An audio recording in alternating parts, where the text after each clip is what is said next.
All right, y'all. So I'm back with another video. I did want to go over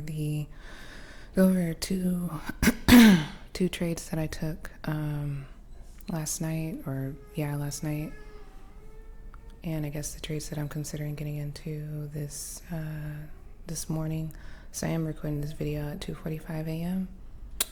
So yeah, so let me get into it. So basically, I'm gonna get into the trade that I took, or that I plotted out last night and didn't catch at 8:30 because I actually took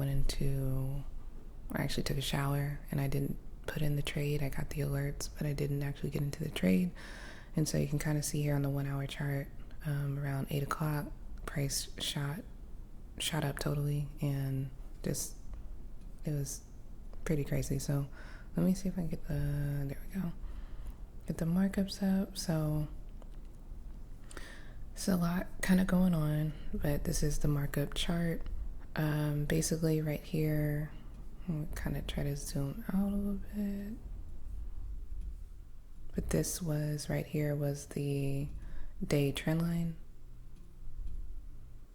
Okay, like this is insane. Okay, the day trend line right here.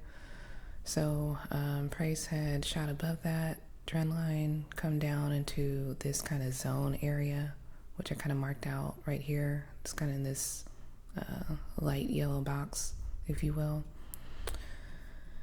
And so my idea was basically to allow trade. I think probably marked up the trade pretty much right up in here. Did get an hour break of structure right here. Believe I was probably marking up the chart around 9 p.m. last night or so. So again, did get a break of structure on that 1 hour chart. Basically price kind of consolidated, pushed up over the London session, and then towards the end of London session, price then dropped back again to this day trend line, and then we got this push upwards. So I'm gonna go in a little bit. I'm gonna go in on a shorter time frame. So this is the 30-minute timeline or chart. Let's go to the 15-minute. And so what I also saw too was this 1 hour this 1 hour trend line right here. It had been broken. I also saw right here on the 15-minute that the lower high had been broken and then retested.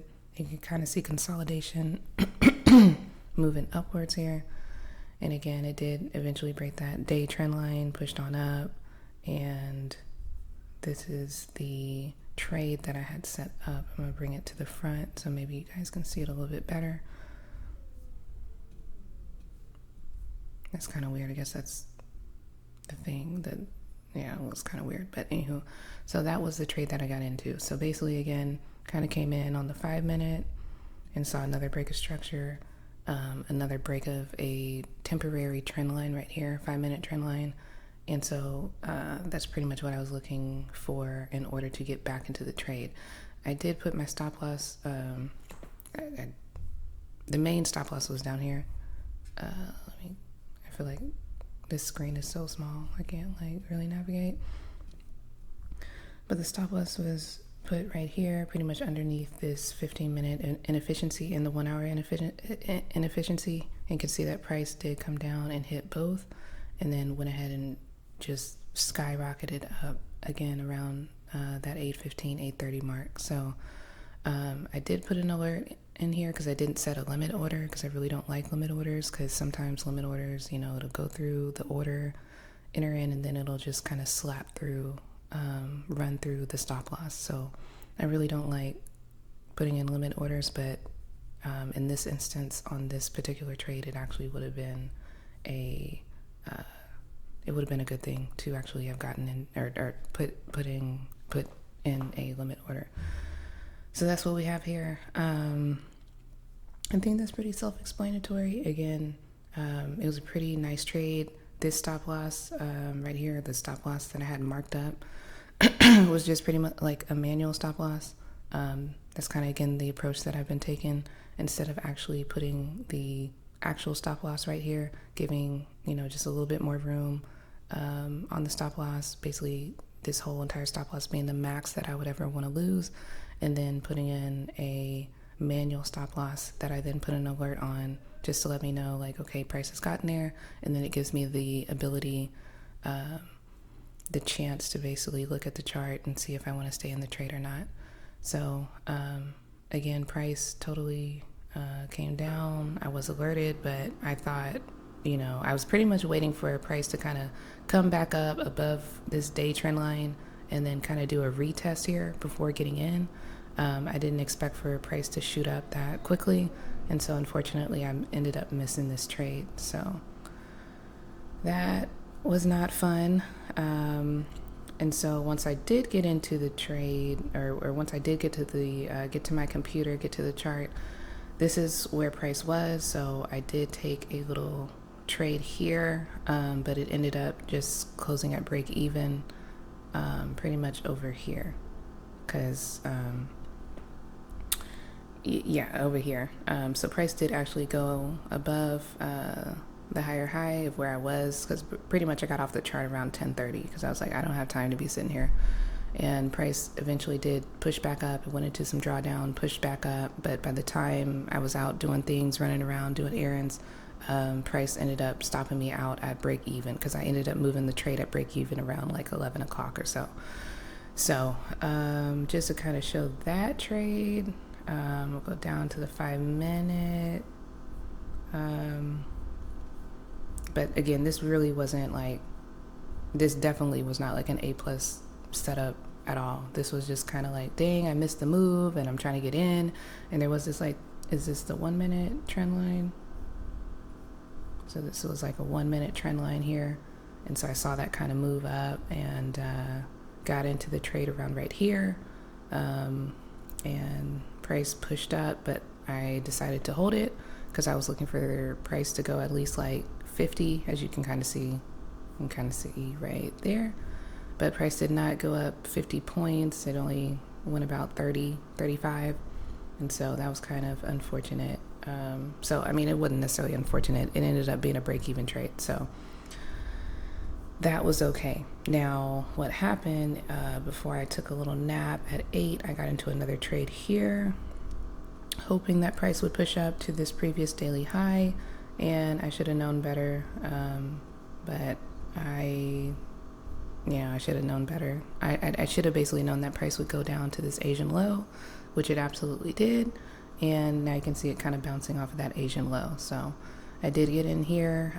There was a 3 minute break of structure pretty much right here, and that's pretty much kind of when I got in. There's also a 3 minute break of structure down here. And so again, I pretty much thought that price may push up. It did kind of, I guess, come to where I was expecting price to come to, which is this order block right here, this 5 minute order block. If you can kind of see, I'll go ahead and mark it up. So boom, right there. So it did come into that. I kind of wanted it to come in a little bit higher, as you can see where the alert is right here. So it would have alerted me, and then I would have taken profit. Basically, I'm gonna have to create another bot that basically kind of manages like my take profits and whatnot after I put in the trade, because this is just like,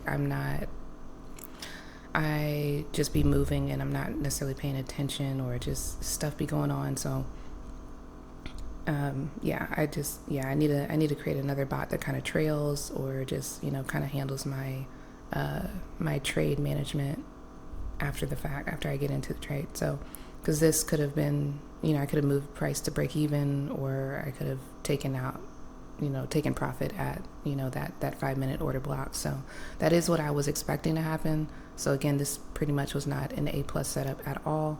Really, the setup was the setup from, the markup session on Sunday, and I totally missed that. And had I gotten that, it would have been a 5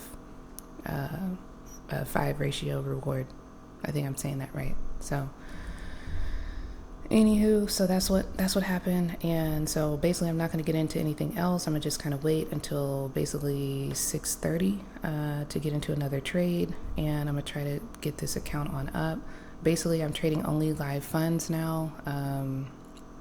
So that's kind of what's going on there. So my Ethereum trade, which I was using a bot to trade, let me just go to the other chart here. So this is the account that I had the bot running on. So you can kind of see this account is now blown. I lost $12 here. I basically should have taken profit when Ethereum was up like $6 on my account. I'm still trying to get into the groove of like, okay, when do I take profit? When do I not? Just trying to let the trades play out, but then also like making sure that we're profitable and we're building the account. So you can see that the bot got in right here, and then price pushed up, and this was again where price was pretty much, or my account was up $6, and I did not take profit. Thought it may bounce off of this what is that, the 200 SMA, I believe, and it did not. It consolidated right here, but it never fully pushed back on up, and then it went ahead and dropped down as it is still doing, and it stopped me out. So that is where we are at on the bot. But I was very pleased with just the fact that I could run a bot on TradeLocker. I could run it on my live funds, and the logic and everything was working very well, and I was able to build the bot in TradeLocker. So shout out to the engineers at TradeLocker. Oh my gosh, shout out to the fucking engineers, because this was very, very necessary. So I'm just overall very, very pleased with TradeLocker. It's a great trading experience. I just absolutely love TradeLocker, and I appreciate the things that the people running that company are doing. So shout out to them. So the bot was a great experience, but maybe I'll go ahead and maybe adjust it a little bit to trail sooner than trying to go for like a 1 to 2, because basically I was trying to go for a 1 to 2, and I believe this probably hit a 1 to 1. So anywho, that was the trades for these, I guess the past 48 hours, and I gotta do better. I definitely should have entered into the trade before I took a shower, and then also too, I should have gone ahead and gotten into a sell trade on these, because it basically prices hit all of these Fibonacci levels, which was marked out from basically this push up here.